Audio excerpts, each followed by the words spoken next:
Hello mga ka-jammers, kumusta? Kain tayo ng durian. Sinong kumakain nito? Ilang years din tayo hindi nakakain nito eh. Kasi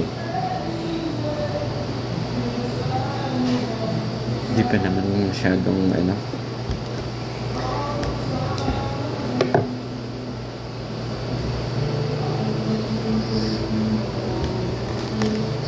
sa Mindanao lang tayo nakakain ng ganito eh.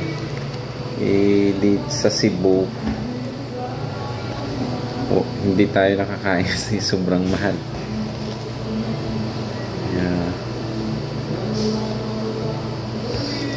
Dito ngayon 100 ang kilo, kaya nakabili tayo.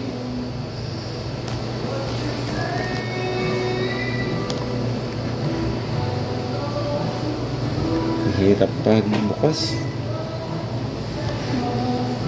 magbukas kasi nito, sundin mo yung line.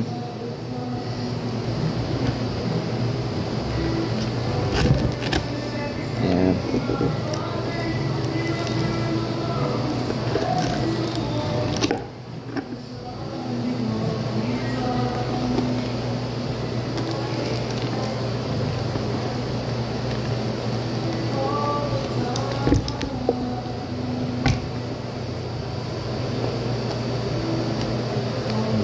Sir.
Ayan.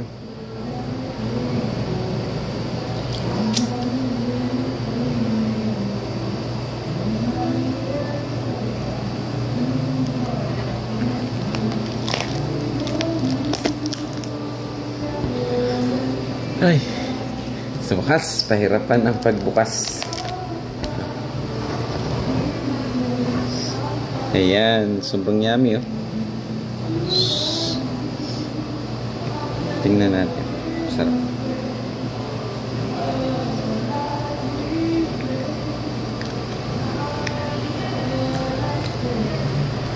Sarap. Creamy.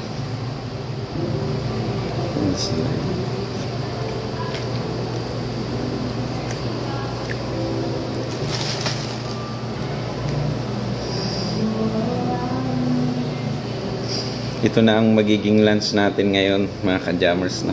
Hindi na tayo mag-lunch. Try natin kung kaya.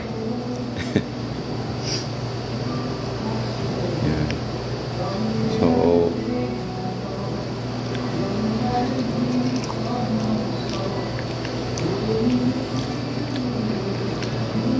sarap.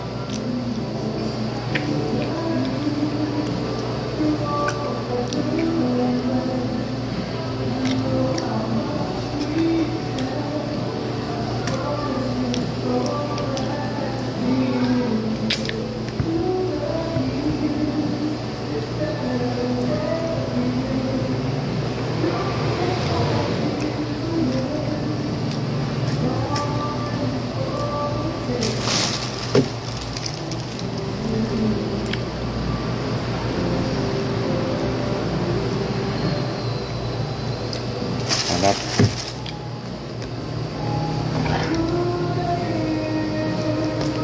Ito po yan.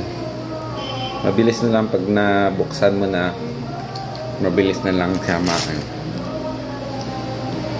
buksan yung ibang part ng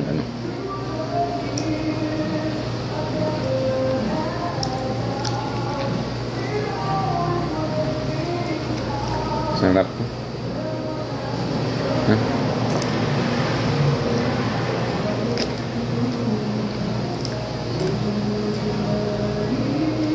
Sa Indonesia, nakakita ako ng durian doon. Ang lalaki din.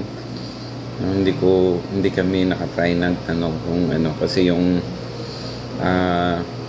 binila namin ng prutas, yung orange, walang nakadisplay na durian.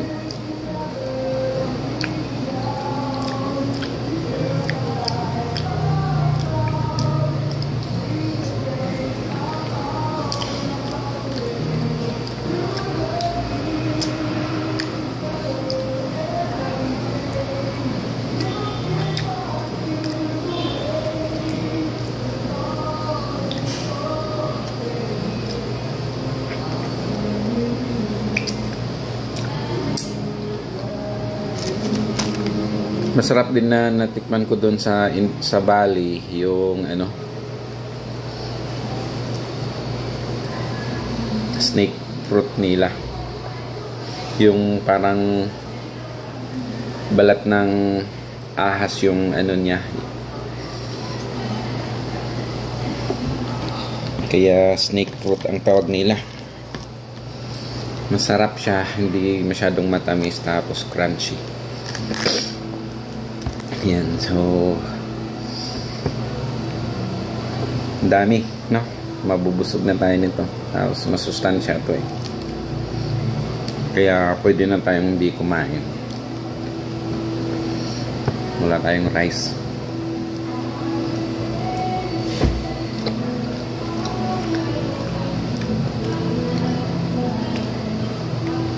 Comment naman dyan mga ka-jammers kung kumakain kayo ng ganito or gusto niyong kumain ng ganito. Shout out Sir Rani, kakain ka ba nito? Sir Arnel, Sir Tipoy yung kung kakain ba nito. Ang sarap ng durian.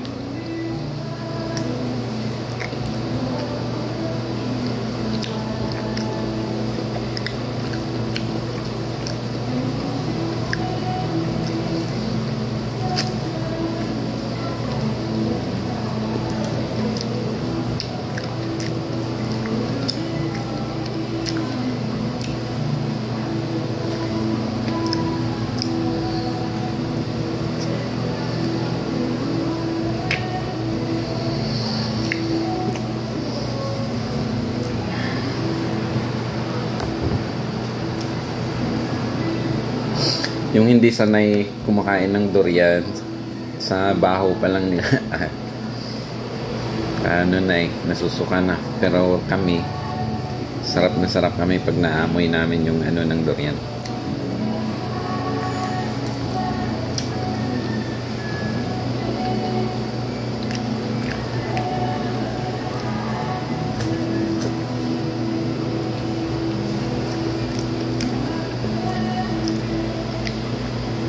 Sulit. Gusto ko pang bibili nito, kaso mamaya baka magreklamo yung mga ano sa jeep.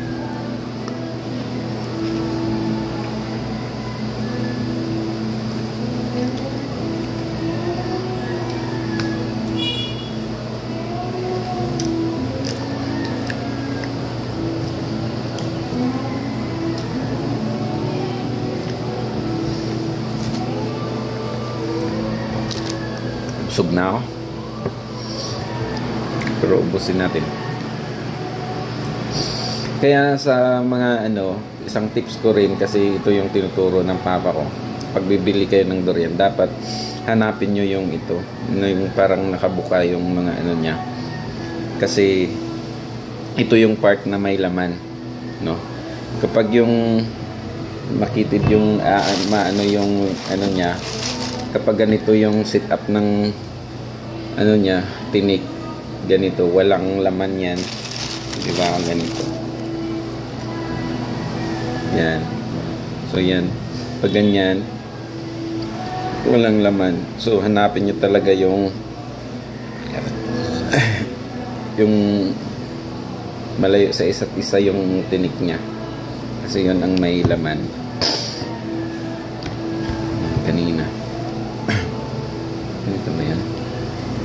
ano. Yan. Diba? Ganun. Ganyan. Yan. So, dito, mayroong laman. Kaya ano nyo, pag bibili kayo, yun ang tingnan niyo. Pag ganito na yung mga tinik niya, malaman yan. Ganyan. Ito hindi masyado, pero mayroon pa rin tong laman. Tingnan natin.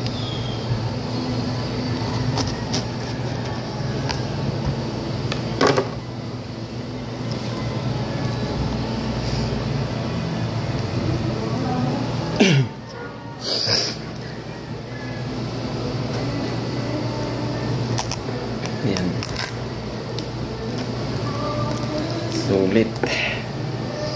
Ayan, sobrang ano, no? Ayan.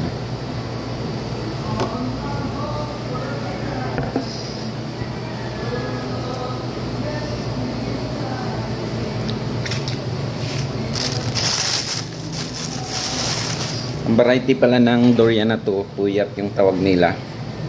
Puyat. No, yung maliit lang yung buto. Kasi pag ganito, pag native na durian doon sa sa Mindanao, merong mga native na durian. Malaki yung mga buto nila. So maliit lang yung makakain mo na kasi mas malaki yung buto. Pero masarap din naman 'yun.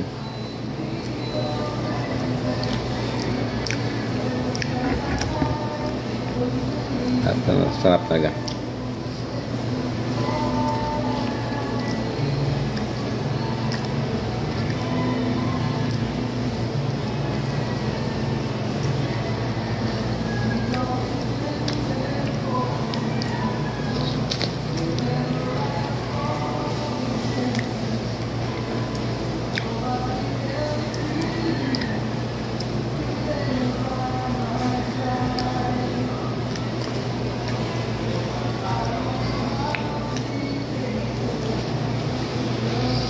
Last year pala nakakain tayo ng durian galing ng Santa Cruz or Pila ata yun. Mayroong naglako ng durian, lanchones, rambutan. Nadaanan natin kaya bumili tayo ng durian. Masarap din yung niya. Pero hindi katulad nito.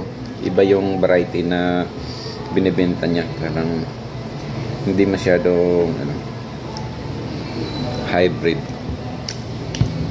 Ayan, so naubos natin yung 1.5 kilo na durian, no? Pero ang laman parang 1 kilo lang siguro or hindi kaabot.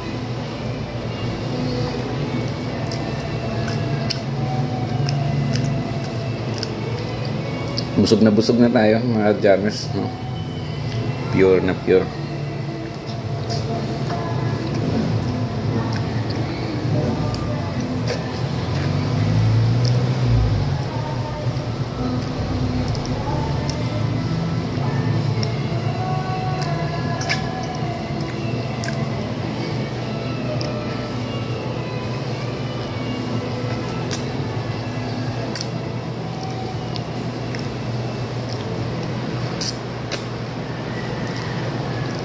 Ayan, maliit lang yung buto niya.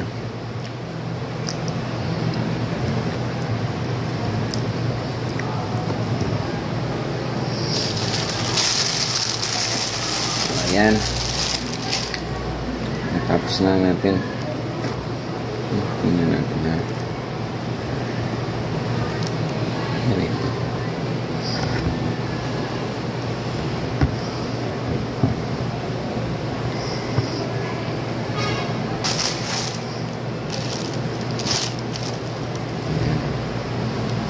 Ang hirap na ibalik sa nila sa form. Yan. Tingnan natin kung ilan ang laman niya sa isang yan.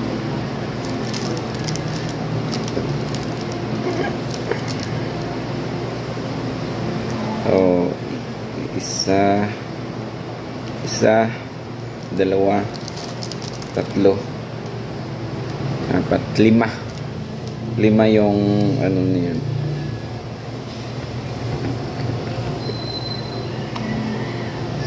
Yan, ganyan siya.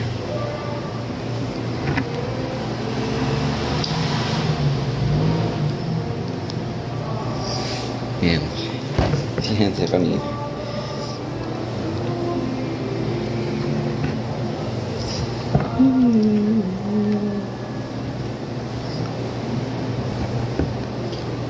Okay.